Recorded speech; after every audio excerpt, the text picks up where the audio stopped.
Here we are. Let's begin right here. Second. The very first one. Wow. This is exciting. Thank you. It's interesting you picked me because I wanted to ask about dreaming. And I find I'm a really happy, positive person, but my dreams are not. I'm very unhappy or sad or dream about my ex-husband a lot and just negative energy. So often I wake up and I'm depressed. So my days don't start out feeling happy. They feel sad. And it doesn't take long to get past that, and I get into my good energy and I meditate and I feel great.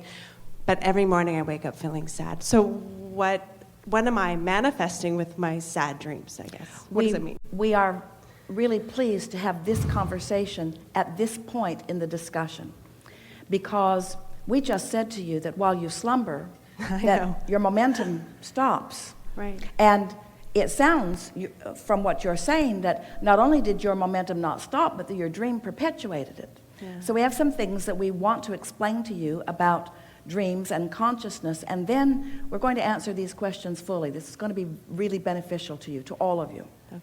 So, most important thing to understand is that your dreams are not what most people think they are, in the sense that it feels to you that it's happening all night long.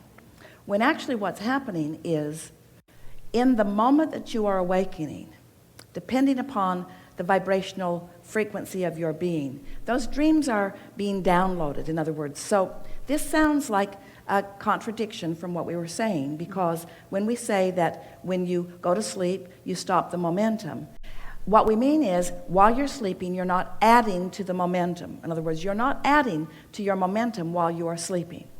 But the momentum, in other words, the thoughts that you've been thinking, the beliefs that you hold, are still active within you. So we've been saying for a long time, and this is really a key to this, that what you think and how you feel as you're moving through your day and what manifests always matches. You never allow yourself to realize beyond what you believe. That's just the way it is. Because a belief is a thought that you keep thinking. So let's say that again. You cannot manifest beyond the thoughts that you continue to think. Law of attraction just never makes mistakes like that. In other words, what you're offering vibrationally and what's manifesting always match.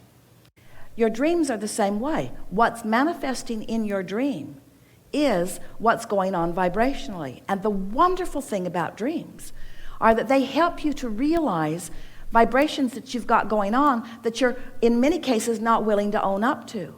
Because you want to be positive, you want to believe that you are positive. No, when we say you create your own reality, that feels really good to someone who's right now living something that they want, and not so good to somebody who's right now living something that they don't want. And your knee-jerk response usually is, oh, I don't believe that I create my own reality, because I would never do that to me. I would not create this thing I do not want if I were the one who is creating my own reality. And we say, we didn't say that you're doing it on purpose, but you are doing it. Most people are offering most vibrations in response to what they are observing. So it's a pretty easy thing to understand. You have a relationship that is no more. You call it your ex-husband. You obviously didn't leave that relationship because it was sunshine and light. You left the relationship because there was something in it you don't want. And if you're like most people, and it is true in this case, you often spend a lot of thought justifying why you left something by pointing out what was wrong with it. So you keep what you don't want active in your vibration. You don't mean to, but you do. You keep what you don't want active in your vibration. So then when what you don't want is active in your vibration, and here you are walking around in your day and you're saying, no, I'm a positive person, but your dream tells a different story. Your dream is saying, you want to be a positive person, and you often are a positive person, but you've got some vibration still going on within you that you're practicing every single day. Otherwise, as you slumber, it would dissipate. And if you didn't reactivate it in the new day, and in the new day, and the new day, eventually it would peter out, and those dreams would subside, you see. Does that make sense to you? So what we would do if we were standing in your physical shoes, rather than saying, I'm a positive person, because of course you are and you want to be, but rather than being defensive like that, I'm a very positive person, my life is going very well, but I'm having these bad dreams, we would say instead, I'm happy that I am aware of the discord that I'm feeling in my dreams, because my dreams are pointing out to me that I've got some vibrational patterns that are not serving me. Yeah. And anything, we promise you, if it's not serving you in your dreamscape, it's not serving you in your wakescape. Esther's had 3 dreams this week that when she went to she bought a beautiful new GMC Denali. She really, really likes it. It's an SUV.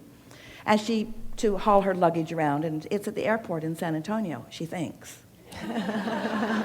But she has had the dream twice this week that her car, when she went to get it, was gone. Not necessarily in her dream at the airport, but she's in a parking lot. She goes to get her car and it isn't there. Or she needs to be somewhere. She goes to get her car and it isn't there. And she knows that it's because she left late. She got to the airport just in time to make her flight, just in time to check her bags to make her flight. And she stood at the back of her car and she said, Esther, you have never parked a car so badly in your life. It wasn't in the space well at all. It was sort of at an angle. It was kind of over that line and kind of over that line. And she thought, fix the car or get the flight. Fix the car or get the flight. And then she thought, I'll just get the flight. But so she left it in a place she doesn't want it to be, and her dream is showing her that she's worried about her car. She's worried about her car. No one's ever taken a car from her. No one's ever taken anything from her. She has no basis. And so, Abraham, really?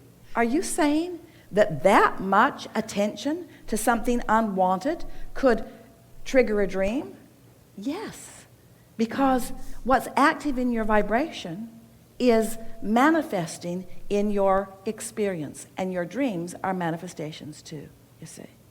So if you're waking up from dreams and you feel wonderful, then change nothing. Just keep following the trajectory that you're on. Keep having the same conversations with the same people about the same things.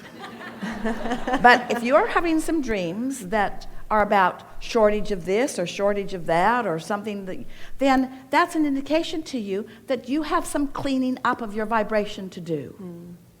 Isn't that a wonderful thing? Don't you just love it? Now, why does it show up in your dream? Ooh. Why does it show up in your dream, but you're not consciously acknowledging it in your wake state? Because in your dream, you have no resistance going on, and you're able to see what's going on vibrationally. And, this is the big thing. We've never said this to you before. This is a piece we are so happy to put into this puzzle of how this all unfolds for you. Since, while you are sleeping, there is not resistance, you are not tensing against conditions and pretending things are different than they are. Think about it. We've been talking a lot lately about unconditional love. Most people don't have a clue what that even means. They think it means just put up with the crap that person's giving you and not do anything about it. Unconditional love means becoming so general in this thought that the conditions are not an active part of the vibration. And in the absence of resistance, you are in complete alignment with Source, and that's what love is. So now we want to go back and clarify what we're talking about here. While you are asleep, you are not hard on yourself. You are not feeling guilty about what you've done and not done.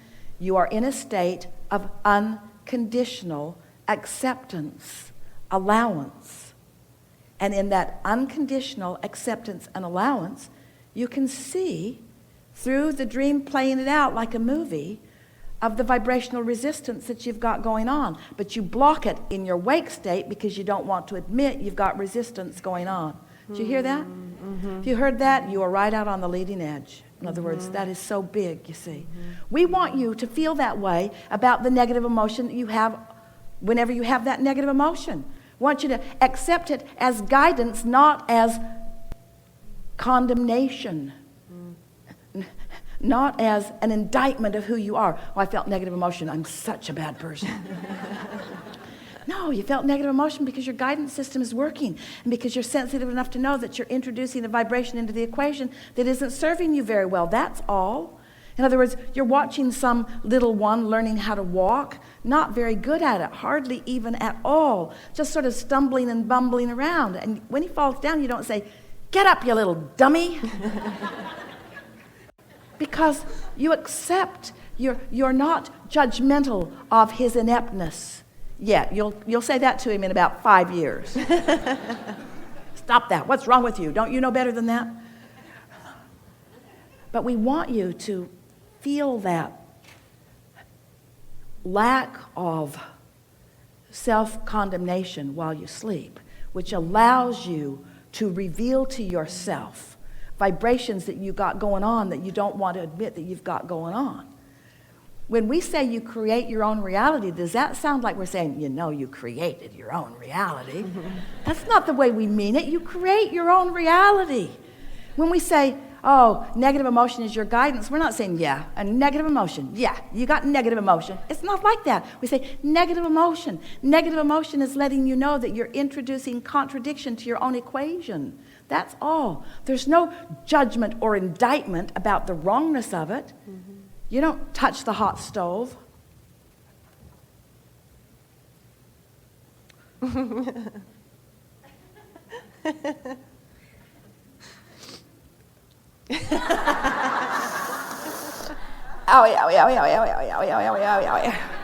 Oh, I'm so mad at myself. The sensors in my hand make this hurt.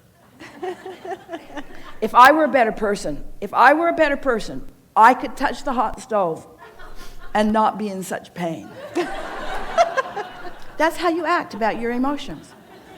It's like you're supposed to tough it out, to endure it, to get so that, because there is no gain without pain, right? Wrong.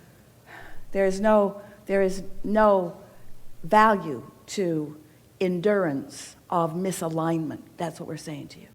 And allowing negative emotion to persist is endurance of negative emotion, which means continuing to beat the drum of why that marriage is no more, is unnecessary endurance. And the bad dream is letting you know, unnecessary. Unnecessary. That was good. Excellent. Thank you.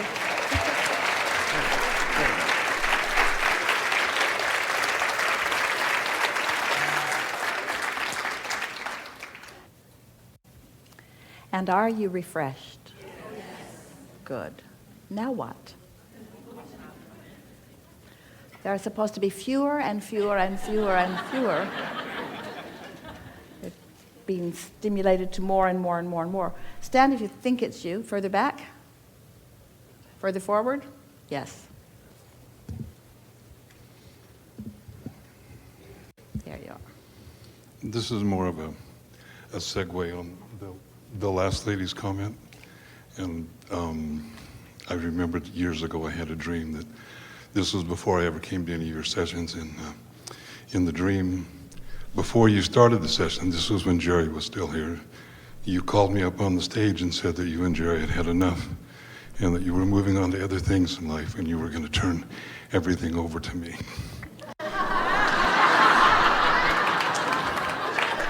And I just couldn't resist coming up and sharing that. Well, it turns out that Jerry is never going to get enough. Of course. Nor is Esther, nor are any of you. In other words, so a translation like that, that's a good thing, isn't it? It was wonderful. Yeah. It was a very transformative place in my life. Yes. Yeah. All right, there you have it. Thank you. We were just pretending like we were turning it over to you, but we really aren't. Of course.